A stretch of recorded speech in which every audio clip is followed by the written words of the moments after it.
Hello guys, and welcome to this video where I'm going to be showing you how to use the AI speech classifier on 11 Labs. So this AI speech classifier is used to detect whether an audio clip was created by 11 Labs. So what you have to do first of all is to go to this website 11labs.io/app/home and navigate to the sidebar menu and click on the audio tools below here. Once you click on it, click on the AI speech classifier and you will be brought to a page similar to this.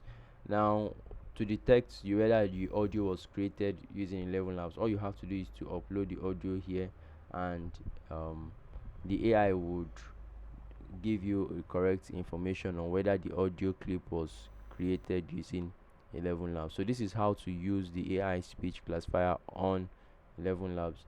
And let me know your thoughts in the comments below about this video, and if you would love to add anything to it.